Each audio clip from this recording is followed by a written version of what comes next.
All right, welcome to the channel, and today we'll be talking about the Plus Sound Allegro. And this is their entry point into the top of the line or total IEM kind of space. And it is a lovely looking and both sounding IEM. And this was sent out by Plus Sound as part of a demo tour, and this will be going on to the next person here in the next couple days or so. And I appreciate them giving me the opportunity to give this a listen, and they are not asking me to say or do anything other than my honest opinion regarding this little IEM. And by little I mean it's actually fairly chunky. It's got this fairly large build here, kind of get an idea. But we'll dive right into the build here in a second.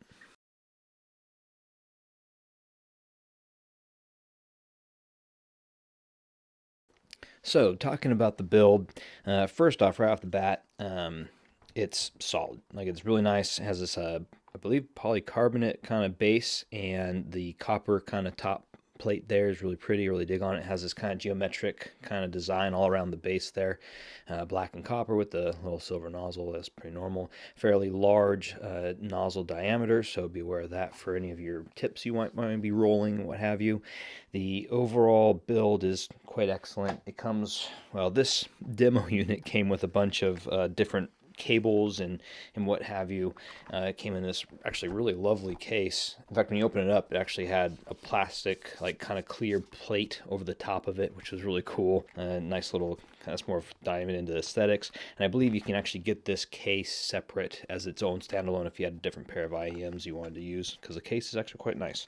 But build-wise, the cable itself that it came with is nice. It's a little bit on the thick side, but not in a problematic way. It seems very quality made and very solid. So that's that. And they also sent out a bunch of different tips and a bunch of different other cables. My favorite so far has been this one, just because I really dig on the rose gold, or yeah, I guess it'd be a rose gold or copper, light copper color to the accents and parts to the cable itself. So, but this cable is a little bit on the short side, but not bad. It does retain some of its kind of shape if you keep it coiled up, but it's not bad. It's a really decent and really well-made cable. So, yeah. Back to the IEMs themselves. They are, like I said, well made and very solid feeling. The build is, I have no complaints regarding the build of these. Going into comfort, though, so I'm not the biggest IEM guy. IEMs tend to not work that great for me. I do like the air, like the more like a bud style, like, so the AirPods Pro I can keep in for a long time. And for whatever reason, some other ones, like I really like the Mest series and some of the other, like, and actually a surprising one would be the Andromeda from Campfire Audio. Is another one that I can usually keep in for generally a little bit longer than normal. But that being said, these ones are comfortable. The only issue I had was because of how wide and how, like, deep and big these are, they would start to kind of like pop out of my ear, and I think that's more of my issue per se than it would be like an overall issue. They are rather large, but I had the same issue with some of the other larger style IEMs, such as like the Odins, and I'm trying to think, the Solaris was another one that I had issues with, where if they're just too big, my ears just tend to slowly pop them out naturally. So I had to kind of keep reseating them to make them fit properly as far as keeping that sound quality at a higher level for listening sessions, what have you. So that's more of my problem, I believe, as my anatomy of my ears and that kind of thing. But when they were in there, they were comfortable. I didn't have any issues outside of the fact that they would just slowly kind of pop out due to my ears. So comfort was fine, and didn't really have too many issues. But like I said, they are a little bit on the larger side, so be aware of that. And the nozzle is a little bit on the wider side as well. But it doesn't go too deep into the ear itself. The nozzle itself is fairly short. Going into the aesthetics, honestly, gorgeous. I really dig the aesthetics of these. They kind of remind me of Deus Ex, that video game Deus Ex. The remakes has that kind of cool polygon and copper color aesthetic going for it, and I really dig that. It's one of my favorite kind of color combinations is copper and black, and so really, really love the aesthetic of these. They're gorgeous. And then the case itself as well is well made and has a really, really beautiful aesthetic to it. Yeah, so as far as comfort and aesthetics and build, all A+ in my opinion, minus the fact that the my ears don't necessarily get along with most IEMs, and they slowly start to push them out naturally. So take that for what it is. Got these bad boys in. You kind of get an idea of how they fit in my ears. They're, like I said, they're a little bit big, but they're not, like, once they're in there, they're comfortable and everything like that. But yeah, so all right, so for sound, I'm going to actually go through a couple different tracks while I have them in and listening. And so if I get a little bit louder than normal, it's because I can't hear my voice while listening and all that fun stuff. But I'll try to keep my voice from being elevated more than necessary, or doing that weird thing where you think you're talking quietly, but you're talking loud. And so first track up is going to be Love Is the Answer. And this is by Now Yoshioka. And this is a fantastic, kind of a longer track. It's like a live session. So it was about 10 minutes long, but you can kind of scroll through it and get into it.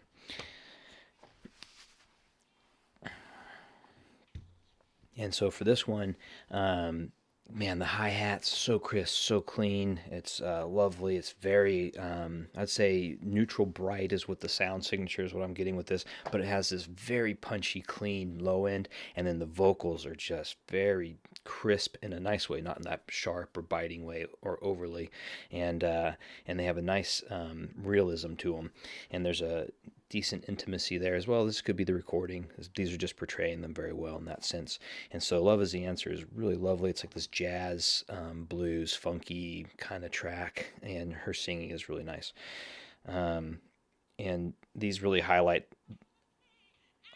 all of those things. And it can get a little bit kind of loud quickly with these, so be prepared for that, but it's all very clean. So I'd say these IEMs, the Allegros, are more of the balanced neutral would be the sound I would be kind of going with for as far as the sound signature.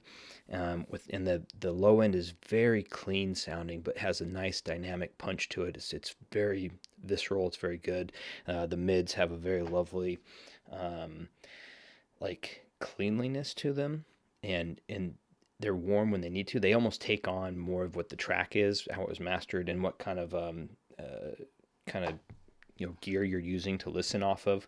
So when I was listening with these, I actually kind of converted. You have a little converter for a little balance to balance into out of my ECP-T4, and I was using that for a little bit as well. And man, the tubes really brought it alive and really made some really nice changes. So these really play with the gear you're pairing it with as well. So maybe something like a portable tube, DAC amp, like DAP kind of thing would go really well with these, I think.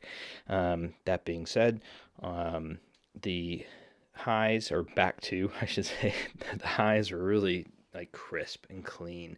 I did notice that if I'm listening loudly, or if like certain tracks are mastered higher, I would have to like kind of play with the volume to get it to where it would match better.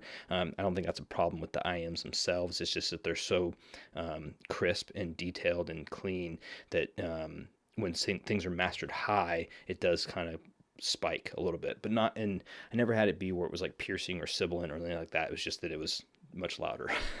So just be aware of that. But as far as sound overall, I'm going to stick with that balanced, clean and punchy kind of sound signature, and that they do tend to take on whatever you're using as gear that will give it more flavor, if that makes sense. So these are fairly neutral in that sense, or like vanilla, like you can add any other flavor and really get them to where you want it to be, kind of thing. So I found that pretty interesting and fun. So another track, let's try something a little more poppy maybe, or something along those lines. Let's see. Actually, one of the things I really was enjoying more recently is this Bside. It's a Krung, I can probably butcher this, Krungabin and Texas Moon with it's kind of like this nice, there you go. Better just to show you than to try to talk about it. Another jazzy, bluesy, kind of funky sound. Really dig on it. The low end is very clean and crisp. The hi-hats are lovely. And just the guitar, everything is just very well played out. The detail and imaging is very, like, how to put this, like the detail and imaging is very crisp. It's very clean. It's very separated. These are very total sounding, if that makes sense. Like that, they do a lot well, and it's hard to find faults in the sound of these IEMs. I'd say the closest competitor that I can think of that I've heard be the Odin, but I think the Odin is a little bit more bass heavy than these. These have more of a neutral sound, and they aren't as elevated in the bass, whereas the bass is still very punchy and clean. It just doesn't have that elevation or that the Odins have. So these would be kind of, that's the only competition I could think of on the top of my head that these kind of are performing at, that I've heard at least. So back to the song Bside, the vocals are also very lovely. It's just crisp, clean. It's got a very nice sound signature. And yeah, it's quite the excellent little IEM. I'm really digging on it. These are really fun to just kind of get lost in the music. And these are high end though, so just take that into account. These are going to be pricey. So let's get back to, after those two tracks, a little bit more listening because this is good. All right. So final thoughts on these IEMs are that the only things I can think of that are like cons for these, and that's, going to be a thing for anybody, but is the size for me personally is a little bit on the larger side, and then I think and also with the fact that the nozzle is a little bit on the shorter side. I'm looking down at them while I'm talking, but I think that combination helps to push them out of my ear a little bit over time. So I just have to reseat every so often. So that's kind of a con for me personally, but overall the comfort is very nice. It's decent. It does its job. I'm kind of an outlier in that I don't usually get along well with IEMs in my ears. I'm sensitive to it, but I do love the sound of these. The other con would be that these are expensive. These are, they came in swinging for the fences. They came out with these, the Plus Sound guys did, and gals, and these are top of the line, high end IEM, and they sound it. And you're going to pay for it. That's a price. It's a hefty price. But that being said, if you're looking for basically a very clean, neutral, like excellent sounding across the board, lots of detail, lots of imaging, and the stage, sorry, I never really mentioned the stage, did I? The stage is decent. Like it's very good. I think the partially reason why I think it's bigger than it really probably is portraying is that the detail and image separation is so good that it makes it feel bigger than it really is, but it's solid. Like it's not I wouldn't say this is closed in sounding, let's put it that way. But anyways, back to the final thoughts. Cons are price, just because it's a total, you're going to be paying that price for that, and they put a lot of work and effort into it, so that's the thing. The other con for me personally, this won't be for everybody, is that they're a little bit on the large side. My ears tend to start to push them out slowly over time. I just have to tap them back in, and it's fine. But overall, my thoughts are, these are fantastic. Once you start listening, and if you compare them with like a tube amp or like whatever your preferences are, they will actually take on that color or that sound signature that you're pairing it with. So be it the DAC, to the amp, to, if you're into cables, I'm assuming that'll be a thing. I think cables are pretty. I don't necessarily think that they factor too heavily into the sound, but I don't know. Other people can have their opinions on that, and that's all for them. But back to it, yeah, final thoughts are fantastic. Honestly, I highly recommend, if it's within your budget, to try and check out these bad boys. And if you have the money, like I said, just go ahead and you could probably, they're up there with the Odin as far as sound signature. These are fantastic, and they're a good alternative because they're a little bit cleaner and more neutral, in my opinion, in that range. So if you want something a little more fun sounding, I guess, or more bass heavy, I'd go with the Odin. If you want something a little more clean and neutral, I'd go with the Plus Sound Allegros. So yeah, on that, I guess, we'll finish off and catch you all in the next one. Cheers.